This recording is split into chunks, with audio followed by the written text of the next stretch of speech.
Kita periksa dengan real time informasi kasus COVID-19 kasusnya menjadi 108 orang sehingga total menjadi 500.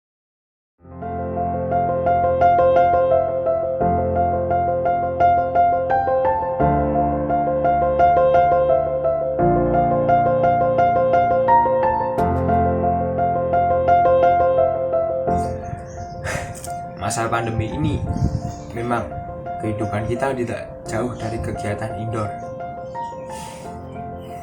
Bosan, kabut adalah kata-kata yang pas untuk mendefinisikan kegiatan kita sehari-hari yang memang sudah tidak terarah dan berulang. Setiap hari aku beranjak dari kasur, rasanya raga dan pikiranku mati rasa. Ada yang hilang begitu saja. Namun ya sudah. Seperti yang aku bilang tadi, hari kita memang berbeda dengan hari normal kita biasanya.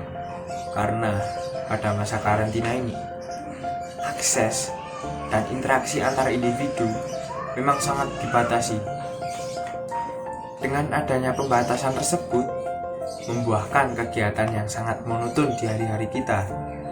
Seperti kalau saya sebagai orang pelajar ya yang utama mengerjakan tugas dari sekolah, lalu bermain gawai hingga lupa waktu. Mungkin makan, ya itu memang makan itu kalau normal ya memang kita makan. Namun kali ini makannya agak ditambahkan sedikit porsinya. Ya yang terakhir itu tidur. Tidur di sini bukan melambangkan kemalasan bagiku. Karena tidur di sini melambangkan bagaimana cara seorang manusia menelusuri dirinya atau mengenali dirinya dengan melihat mimpi-mimpinya atau membuat mimpi. Mie instan itu adalah hal yang ada dalam benakku setelah melalui hari-hari pada masa karantina. Karena jika terjadi dalam jangka waktu yang panjang, hidupku seakan-akan menuju pada arah yang tidak mandiri, malas, bahkan aku bisa kehilangan citra kreatif.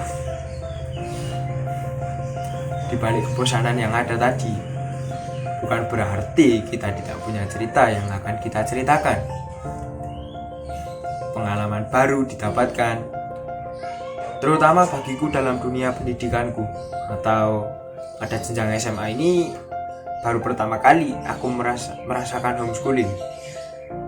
Yang pertama, kesan pertama dari homeschooling yaitu sekolah rumah keduaku sudah tidak berlaku. Istilah yang baru adalah sekolahku ya rumahku. Homeschooling ini ternyata memang susah dan menuntut kita untuk bertanggung jawab atas diri kita sendiri. Seperti mengerjakan tugas tepat waktu, mengumpulkannya tepatnya, dan tidak tertidur saat ulangan fisika. Itu adalah hal yang paling utama. Memang homeschooling ini mengajari kita banyak hal yang tidak bisa kita dapatkan dalam sekolah biasa. Namun ada satu hal yang aku keluhkan karena terjadi perbedaan yang sangat signifikan dari sekolah biasa ke homeschooling, yaitu guru kehilangan citranya sebagai pengajar dan pendidik karena guru hanya malah memberikan tugas kepada siswa-siswanya. Memang wajar bagi kalian yang sudah tidak sekolah dan melihat ini, karena biasanya guru yang memang seorang murid yang memang tugasnya diberikan tugas itu wajar.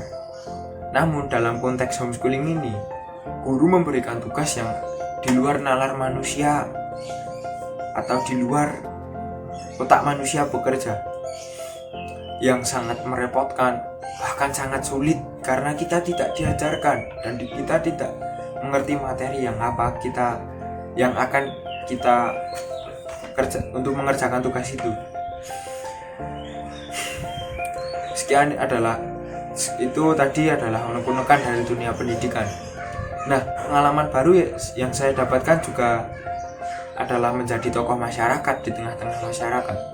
Tokoh masyarakat lazimnya seperti Pak RT, tokoh masyarakat formal, aktivis, tokoh masyarakat informal karena tidak diangkat dari negara.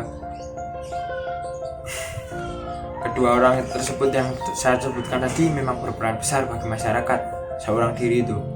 Namun sekarang aku menjadi salah satu dari mereka, hanya dengan rebahan, menganggur, tidur, malas-malasan. Mengapa? Karena pada kondisi seperti ini lebih baik kan kita di rumah, sehingga tidur-tiduran, malas-malasan, menganggur adalah hal yang sangat lekat jika kita di rumah. Aku melakukan itu semua semata-mata bukan bagi diriku, namun bagi masyarakat sekitar, bagi pemerintah, bagi negara, dan bagi dunia kesehatan untuk mengurangi kurva.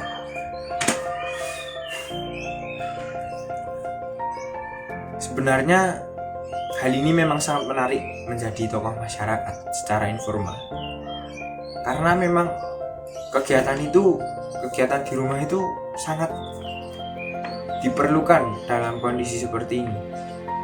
Di dalam hatiku ya berkata, kapan lagi bisa menjadi tokoh masyarakat dengan menganggur, rebahan, namun aku bisa berpengaruh dan bahkan bisa menyelamatkan dunia.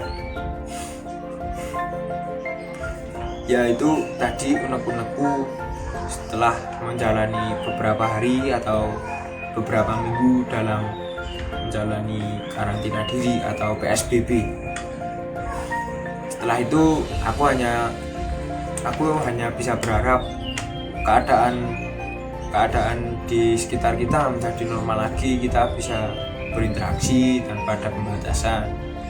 Lalu saya sebagai murid yang tidak bertalenta bahkan tidak berprestasi hanya bisa berharap orang-orang di luar sana yang masih bekerja di lapangan bisa mendapat uang atau bisa mendapat rezeki yang cukup, karena mereka memang takut corona, namun mereka juga lebih takut jika mereka perutnya kosong.